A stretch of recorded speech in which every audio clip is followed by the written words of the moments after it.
पंडित दीनदयाल उपाध्याय जी का जो कहना था वह है कि देश की प्रगति का मापक ऊंचे पायदान पर खड़े व्यक्ति से नहीं बल्कि सबसे निचले पायदान पर जो व्यक्ति पड़ा है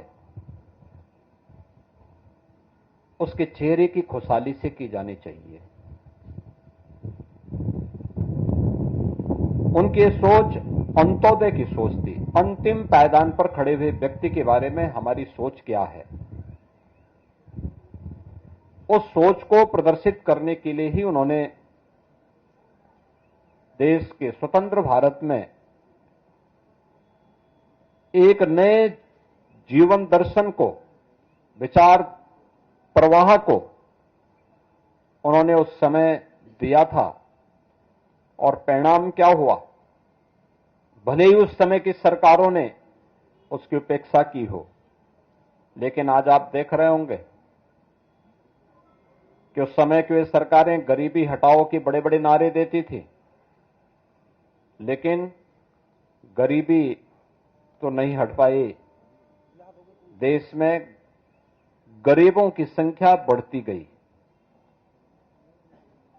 आज आप देख रहे होंगे पिछले 11 वर्ष के अंदर प्रधानमंत्री मोदी जी के नेतृत्व में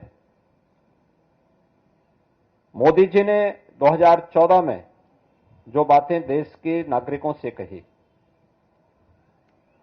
उनसे जब पूछा गया कि वास्तव में भारत के विकास का रोड मैप आपके पास क्या है, उन्होंने एक शब्द में उसको कहा था, एक वाक्य में कहा था कि सबका साथ और सबका विकास का। इस सबका साथ जिसमें जाति, मत, मजहब, क्षेत्र, भाषा के आधार पर किसी के साथ भेदभाव नहीं है।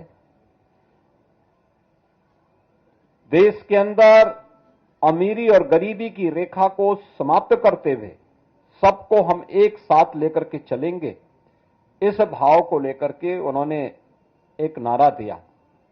और ये सबका साथ और सबके विकास का भाव ही अंत्योदय का भाव है।